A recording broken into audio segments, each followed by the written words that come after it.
دنیا کے اندر کچھ لوگوں پر مشکلات آتی ہیں، جب کوئی آدمی مشکل میں ہوتا ہے تو کچھ لوگ اس کا فائدہ بھی اٹھانا شروع کر دیتے ہیں۔ شاید دنیا میں اتنا سخت گیر آدمی کوئی نہ ہو، شاید دنیا کے اندر اتنا شقی القلب شخص کوئی نہ ہو کہ جو کسی کی مجبوری کا فائدہ اٹھانے لگے، جو کسی کی تکلیف کا فائدہ اٹھانے لگے۔ جنہیں آتا نہیں دنیا میں کوئی فن تم ہو، اور بیچ کھاتے ہیں جو بزرگوں کا کفن تم ہو۔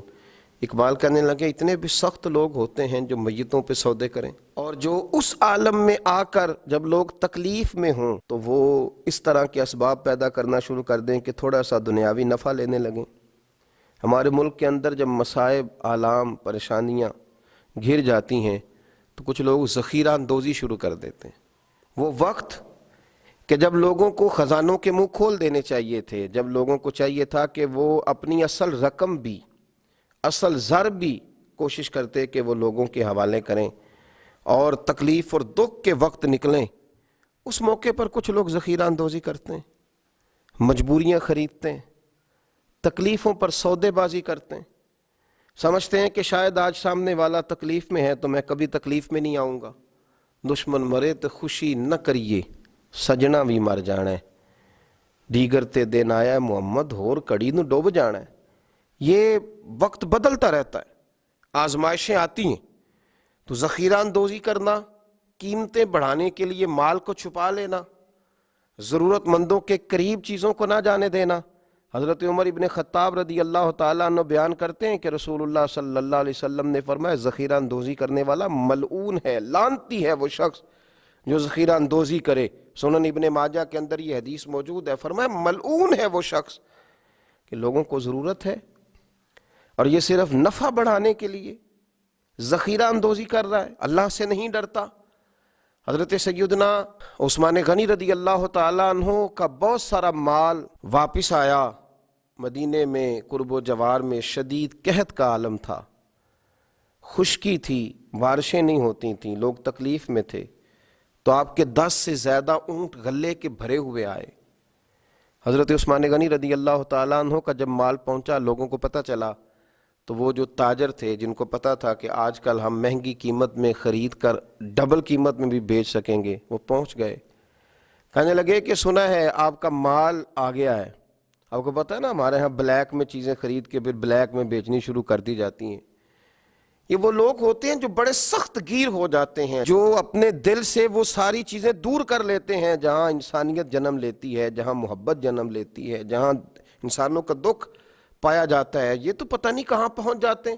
تو بہت سارے لوگ حضرت عثمان غنی رضی اللہ تعالیٰ عنہ کے پاس بہت سارے تاجر آئے اور انہوں نے آ کر کے کہا کہ سنا ہے آپ کا مال آیا ہے، تو ہم ڈبل قیمت میں آپ کا مال خریدنا چاہتے ہیں۔ حضرت عثمان غنی رضی اللہ تعالیٰ عنہ فرمانے لگے مجھے تو زیادہ نفع مل رہا ہے۔ ہم نے کہا 3 گنا لے لیجئے، فرمایا نہیں مجھے تو اس سے بھی زیادہ مل رہا ہے، 4 گنا۔ ہم مال نہیں دیکھتے، آپ کے جتنے اونٹ مال کے بھرے ہوئے آئے ہیں کسی علاقے سے، تو آپ 4 گنا نفع لے لیں۔ تو حضرت عثمان غنی فرمانے لگے نہیں بھائی مجھے تو 10 گنا مل رہا ہے، اور مجھے تو امید ہے 700 گنا بھی ملے گا۔ کہا جناب وہ کون سا آدمی ہوگا جو آپ کو 700 گنا، 10 گنا، اتنا بڑا نفع ہماری بس میں نہیں ہے۔ حضرت عثمان غنی سے وہ لوگ کہنے لگے آپ تو بڑی دور ہی نکل گئے ہیں، اب تو لمبا ہاتھ مارنے کے چکر میں ہیں۔ جناب عثمان غنی فرمانے لگے تم جاؤ۔ لوگ چلے گئے۔ شرم و حیا کے اس پیکر نے، میرے نبی پاک علیہ السلام کے تربیت یافتہ اس تاجر نے، یہ بھی مالدار تھے، انہیں بھی نفع کمانا آتا تھا، یہ بھی مارکیٹ میں رہتے تھے، ان کو بھی پتہ تھا کہ آج ہی تو لوگ الجھے ہوئے ہیں، آج ہی تو لوگوں کی مجبوریاں خریدی جا سکتی ہیں۔ تو جناب عثمان غنی نے اعلان فرمایا جن جن غریبوں کے پاس غلہ نہیں ہے وہ آ جائے۔ عثمان نے خزانوں کے منہ کھول دیے ہیں، لوگ دوڑے آئے، وہ خزانہ لوگ اٹھا اٹھا کے لے جانے لگے۔ تو تاجر آئے کہنے لگے عثمان تم تو کہہ رہے تھے 10 گنا ملتا ہے اور امید ہے 700 گنا تک بھی ملے گا، اور یہاں تم نے دروازہ کھول دیا ہے غریبوں لاچاروں کے لیے۔ جناب عثمان غنی رو پڑے، فرمانے لگے یہی تو میری اور تمہاری سوچ میں فرق ہے۔ کسی انسان کی اوقات نہیں کہ وہ 4 گنا سے زیادہ دے سکے، لیکن میرے رب کا وعدہ ہے کہ تم میرے رستے میں 1 دو گے تو میں تمہیں 70 بھی دوں گا، میں تمہیں 700 بھی دوں گا۔ فرمایا میں نے غریبوں پہ اس نیت سے لوٹایا ہے کہ زندگی میں نفع بڑے کمائے ہیں، پر اب جو نفع لینا ہے وہ بندوں سے نہیں، اپنے رب کریم سے لینا ہے۔ آپ ذخیرہ اندوزی کر رہے ہیں، آپ لوگوں کی مجبوریوں کو خرید رہے ہیں۔